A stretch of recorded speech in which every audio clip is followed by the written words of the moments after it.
나를 본받으십시오. 저는 여러 명이 있을 수 있지만 아버지는 단 한 사람이듯이 비록 여러분에게 그리스도를 가르쳐주는 사람이 1만 명이 넘는다 해도 여러분에게 복음을 전하고 여러분을 그리스도께 인도하여 새로 태어나게 한 사람은 나쁜 일었음을 기억하십시오. 그러므로 나를 본받고 내가 행한 대로 따르십시오. 야, 승부라는 영화를 봤는데요. 기가 막히더라고. 이병헌하고 유아인이 연기를 너무 잘하는 거예요. 야, 연기는 잘하는 사람들이 해야 된다. 이런 생각을 좀 했습니다. 두 사람 다 좀 논란은 있지만 연기는 어쨌든 무지하게 잘하더라. 근데 여기에 보면요. 이 이병헌 씨가 연기한 사람이 실제 인물이죠. 누군지 아시죠? 조훈현 씨입니다. 그렇죠? 네, 고수의 생각법을 썼어요. 제가 그 책을 최근에 읽었습니다. 그리고 유아인 씨는 누구죠? 이창호 씨, 시계집 아들내미. 그래가지고 이 양반은 그 초읽기에 들어가도 뭐라고 할까요? 전혀 흔들림 없이. 왜냐하면 시계방에서 자랐으니까. 야, 요게 이 문제 실제 장면입니다. 영화에서는 이걸 이제 재현을 했는데 조훈현 씨가 36이죠. 88년도에 시작해서 89년 37이 되던 해까지 이제 응창기배 대회, 지금 응시배 대회로 바뀌었더라고요. 대만의 재벌이 만든 그 국제 바둑 챔피언십, 이게 최초의 이제 전 세계 바둑 챔피언을 이제 가름하는 그런 대회였는데 여기에서 우승을 했어요. 그래가지고 88년이 어떤 해입니까? 86년 아시안 게임 88년을 잘 치르고 나왔으니까 막 나라가 뭐든 할 수 있다 막 자신감이 있을 때 또 막 조훈현이 또 전 세계 바둑을 제패했다고 하니까 카퍼레이드를 해버린 거예요. 야, 37세에 세상을 다 움켜쥔 것 같았는데 조그마한 제자를 집에다가 들여가지고 가르쳤는데 한 7년 정도 가르쳤어요. 15살이 됐어요. 야, 얘한테 질 줄 누가 알았겠어요. 5개월 뒤 최고위전에서 15살 먹은 제자 이창호한테 집니다. 야, 반집승. 뭐 보이시죠? 바둑 좋아하시는 분들은 백이 이창호입니다. 반집 차이로 이겨요. 야, 영화에서 보면요, 지고 나서 기침을 하시, 그죠? 지고 나니까 막 조훈현이 이걸 어떻게 받아들일 길이 없는 거예요. 왜 그러냐면 이게 바둑에서는 대개 제자와 스승의 대결이 잘 이루어지지 않는다고 합니다. 왜냐하면 제자가 이제 바둑을 둘만할 때쯤 되면 스승은 은퇴할 때쯤이 되는 거예요. 근데 이창호가 무섭게 성장을 해가지고 15살밖에 안 된 이 소년이 세계 최정상의 조훈현을 꺾어버린 거예요. 그로부터 이제 15년 동안 피가 튀기는 사제간의 대결이 이어져 가지고요. 요때부터 이제 대결, 애때 보이죠? 이창호 씨. 이창호 씨가 아마 75년생인가 그럴 거예요. 예, 51 이 정도 되실 텐데. 야, 무려 2821전. 지금도 현역입니다. 이창호 씨는 2726. 대단한 분들이에요. 그렇죠? 야, 그래서 15년 동안 24번 싸워서 이창호 씨가 18번 이기고 마지막 대회는 아마 그 조훈현 씨가 이긴 걸로 제가 알고 있는데 아직까지도 두 사람은 뭐 현역입니다. 아직까지도 현역이에요. 대단하죠. 예. 근데 이제 조훈현 씨가 그래가지고 이때 지고 나서 37대 이제 최고위전에서 지고 나서 타이틀을 다 잃어버립니다. 누구한테 뺏겼을까요? 이창호한테 뺏깁니다. 그래서 무관이 돼버려요. 예. 야, 말이 그렇지. 너무너무 괴로워가지고 이 양반이 그 술은 드시지 않는 분이었는데 원래 장미, 로즈라는 담배가 있는데 기억나세요? 로즈, 안 기억. 로즈라는 담배가 있습니다. 장미라는 담배가 있는데 그거를 담배를 끊습니다. 이제 등산을 다니기 시작하는데 그러면서 하는 얘기가 뭐냐면 이런 얘기를 했다는 거죠. 뭐냐면 오히려 마음 편하다.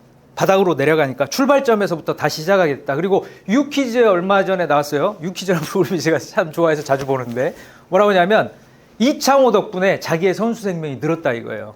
안 그랬으면 벌써 은퇴했을 텐데 그때 정신을 딱 차리고 출발점에 서서 제자와 함께 그렇게 승부를 가르다 보니까 자기 선수 생명이 길어졌다. 그래서 여기 보시면 49세 10개월 이때 이제 세계대회에서 우승을 했는데 뭐냐면 이게 지금도 최고령 타이틀을 가지고 있다 이거죠.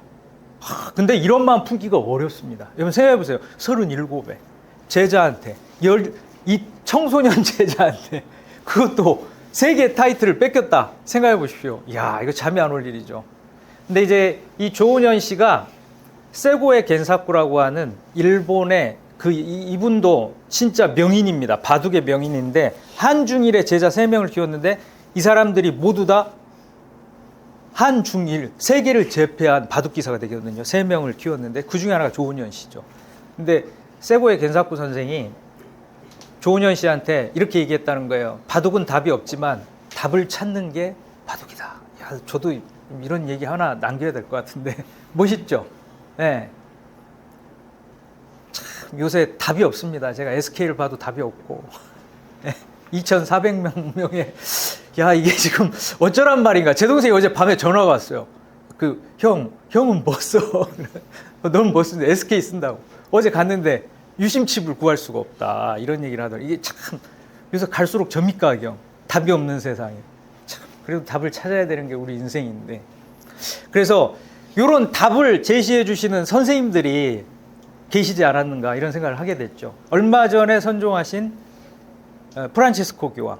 프란체스코라는 이름은 아사시의 프란체스코. 이 아사시의 프란체스코는 귀족이었습니다. 근데 아버지가 제사를 물려받고 이렇게 살아라 그랬는데 어느 날 이 사람이 하나님의 음성을 들어요. 그리고 작은 자, 가난한 자들을 위해서 살아라. 그래가지고 이 사람이 아버지 앞에서 옷을 다 벗어버립니다. 그리고 아버지한테 이제 받은 거 없습니다. 다 주니까 그 자리에 있던 사제가 자기의 옷을 입혀줘요. 그러면서 이분이 한세시병 환자들 동네로 가서 그 한세시병 환자들을 돌보고 가난한 이들을 돌보면서 작은 형제들이라는 수도회를 세웁니다. 지금 우리나라에도 프란치스코 수도회가 있습니다. 가난한 자들을 위한 수도회죠. 그래서 최초의 비유럽권 교황이자 그 다음에 또 프란체스코라는 이름을 쓴 최초의 교황이죠. 사도궁전이라는 게 있는데, 그렇죠? 아르헨티나 출신인데 사도궁전이라는 게 있는데 교황으로 되고 나셔서 사도궁전에서 지낸 게 아니라 산타 마르타라고 하는 그 사제들, 일반 사제들이 지내는 기숙사에서 방 조그마한 거 하나 마련해서 이제 지냈어요. 그리고 진짜 그야말로 프란체스코라는 이름에 걸맞게 가난하고 헐벗고 힘든 사람들을 위해서 살다 가셨죠. 그래가지고 보니까 이렇게 높이 원래 단을 쌓아서 관을 이렇게 하는데 바닥에다가 놓으셨더라고요. 그게 유언이라고 하더라고요. 그냥 끝까지 마지막까지 낮은 자들과 함께 하겠다 이런 소원이었겠죠. 그래서 제가 또 생각해 보니까 그래서 답이 없는 세상에 답을 주셨던 어른 중에 예전에는요 다 김수환 추기경한테 가가지고 여쭤봤다고 그러더라고요. 근데 이 사진은 뭐냐면 86년도에 여러분들도 이렇게 얘기하면 또 시대를 너무 내가 초월한 것 같아요. 86년도에 서울대 언어학과 3학년 다니던 박종철 군이 데모, 소위 말해서 학생운동에 참여했다가 이제 용산 대공분실에 끌려가서 물고문을 당합니다. 그러다 죽어요. 근데 정부가 발표할 때 영화에도 나옵니다. 탁 치니 억하고 죽었다. 말도 안 되는 소리죠. 그러니까 막 분노가 막 들불처럼 일어나가지고 막 기사 언론 기사들도 막 이게 잘못됐다 얘기하면서 이제 막 학생운동이나 시민들이 길거리로 나와서 이제 데모를 하죠. 그때 이제 김수환 추기경께서 뭐냐면 창세기 4장 무슨 말씀인지 아세요? 가인과 아벨입니다. 그래서 이걸 인용하면서 가인아 내 동생 아벨은 어디 있느냐 이걸 인용하면서 박종철은 어디 있느냐 그러면서 그 창세기 4장에 보면 아벨의 피가 호소하고 있다 이렇게 얘기를 하거든요. 그러면서 이렇게 박종철의 피가 호소하고 있다 이런 강론을 합니다. 여러분 또 시대 스승을 찾아보니까 법정 스님 아시죠? 예. 근데 여러분 수필가로만 알려져 있지만 법정 스님도 사상계와 그다음에 씨알의 소리 이 옆에 계신 분이 함석헌 선생님이에요. 예. 민주화 운동을 하셨던 그 뜻으로 본 한국 역사라는 책을 썼죠. 예. 요 분들과 함께 또 이분도 민주화 운동을 하셨어요. 그래서 불교 신문을 최근에 읽어보니까 법정 스님이 수필가이기도 하지만 이 사회 문제에도 관심이 많으셨고, 그렇죠? 예. 길상사라는 절을 지었는데 자기가 거기에 주지로 있지 않고 조그만한 불이람을 짓고 거기에서 기거하면서 삽니다. 예.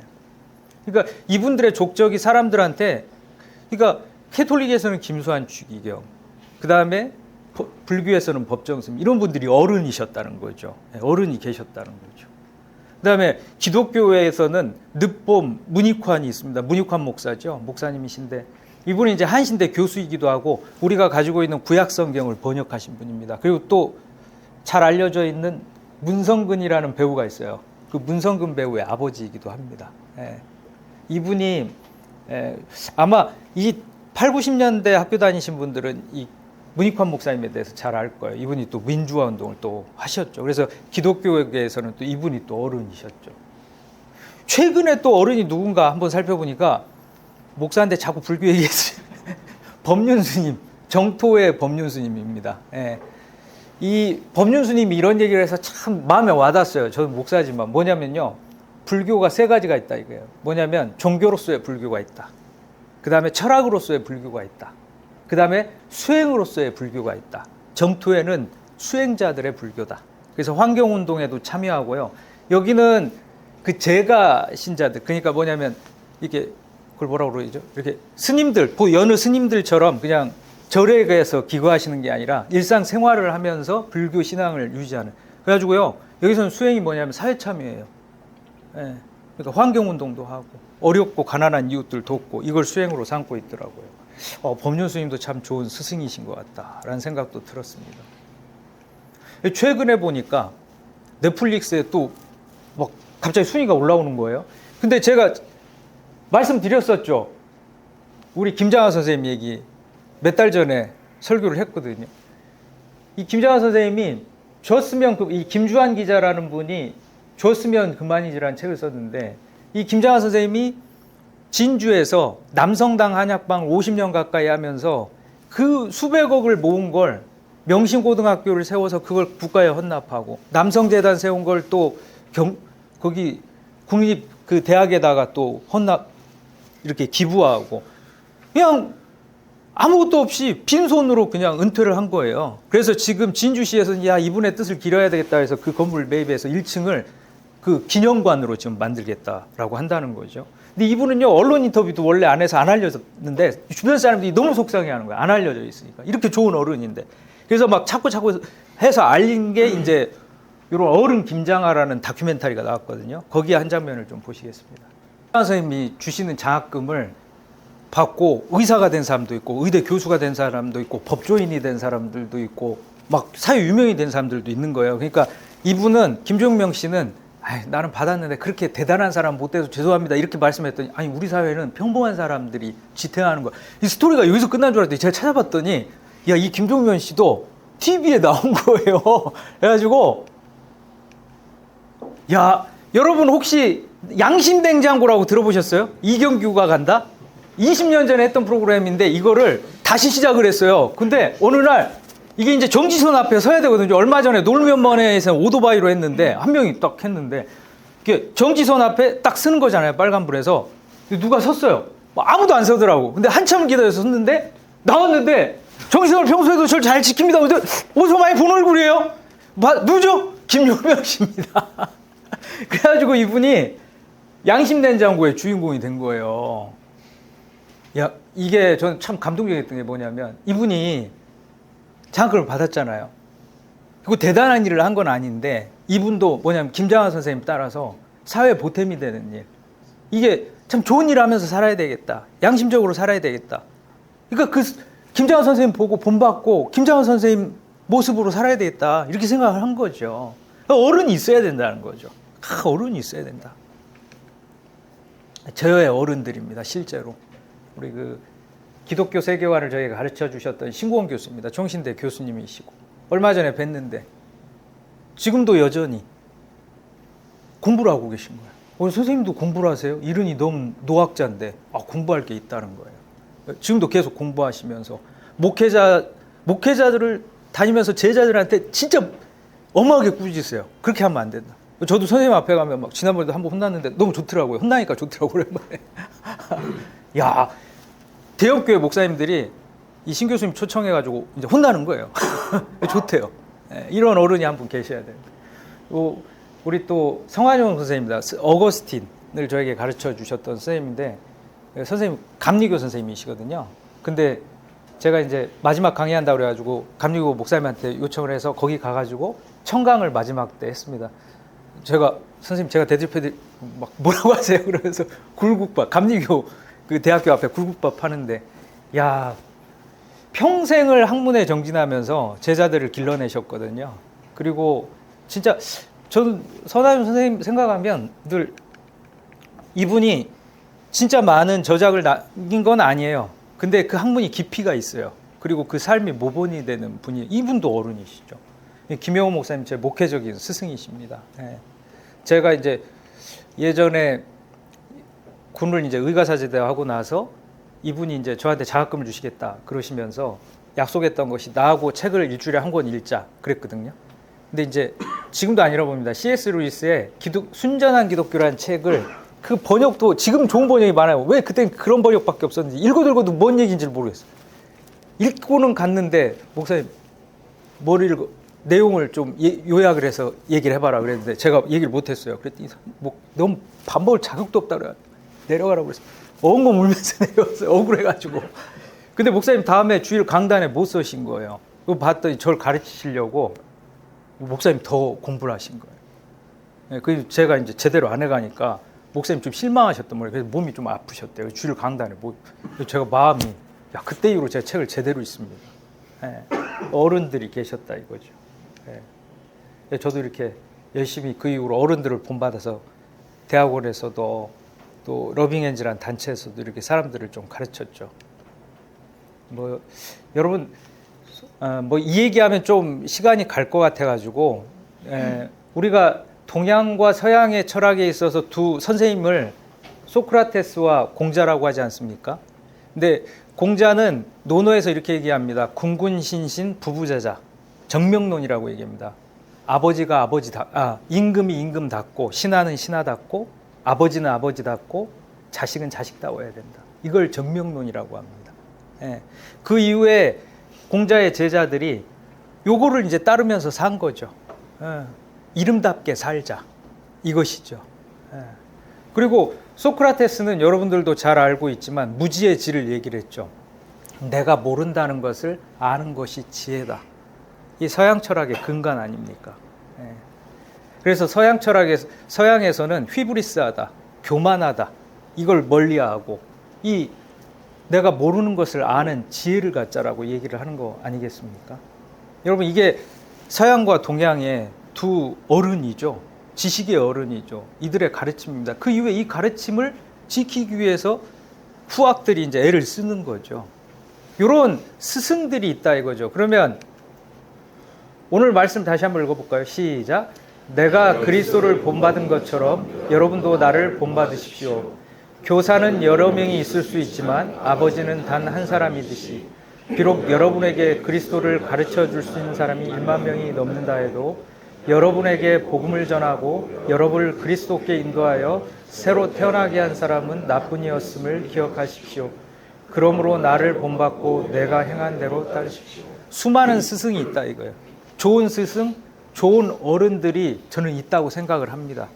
근데 제게는 이 예수 그리스도 이분이 참된 스승이다 이거죠. 예. 저는 이 땅 가운데 오신 많은 스승들이 있는데 어른들이 있는데 이 어른들이 이 예수 그리스도라는 위대한 스승의 그림자, 예고편 같아요. 예. 그래서 어떤 분은 이걸 강조하고 어떤 분은 이걸 강조하고 어떤 분은 이걸 강조했어요. 근데 그 모든 것의 종합판, 우리가 어떻게 살아야 될지, 어떤 것이 우리의 참다운 인생의 길이고 모습인지를 알려주신 분이 예수 그리스도라고 생각합니다. 그래서 여기 보면 그 그리스 말로 판토크리토르라고 되어 있습니다. 만물의 통치자이신 예수 그리스도가 중앙에 있고, 이 제가 보기에 오른편에 산상수훈이죠. 예수님께서 사람들에게 말씀을 전하시는 모습이죠. 그리고 이것은 예수님께서 제자의 발을 닦는 모습이시죠. 예수님은 권위가 있는 분이었어요. 그 가르침이 권위가 있었어요. 근데 예수님은 또한 겸손한 분이셨어요. 무릎을 꿇고 제자들의 발을 씻기시기도 합니다. 예수님은 사랑이 많은 분이시기도 했어요. 근데 예수님은 독사의 자식아 그러면서 잘못된 얘기를 하면 그걸 반넘겨 주시지 않으셨어요. 예수님은 어른이셨고 스승이셨고, 그리고 참 모순돼 보이는 것이 그 안에 함께 있었습니다. 참된 길을 제시해 주신 분이시죠. 예. 저는 이 시대에도 어른이 필요하다고 생각하고 우리가 어떤 길을 가야 될지 물을 때 이 사람 이분이 가신 길대로 가면 되겠다 하는 어른이 우리들의 마음속에 한 분쯤은 계셔야 된다고 믿습니다.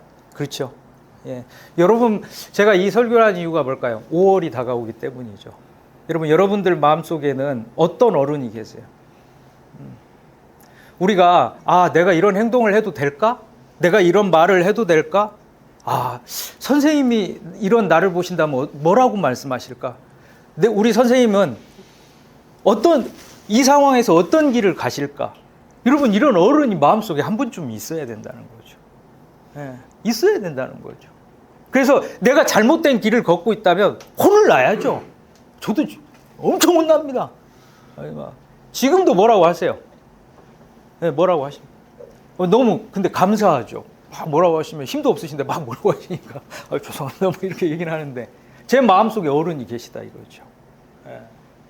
여러분, 저는 오늘 말씀을 마무리하면서 그러나 제 마음속에 유일한 스승은 예수 그리스도십니다.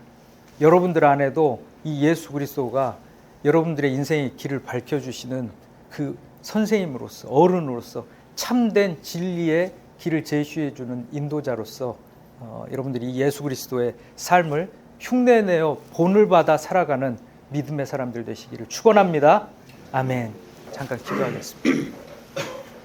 선하신 주님, 답이 없는 세상이라고 생각될 때가 많습니다. 혼란합니다. 어떻게 살아야 될지 나 좋은 대로 살다가는 엉뚱한 길로 갈 것 같고 또 제대로 살아보자니 어떤 게 제대로 사는 삶인지 모르겠다.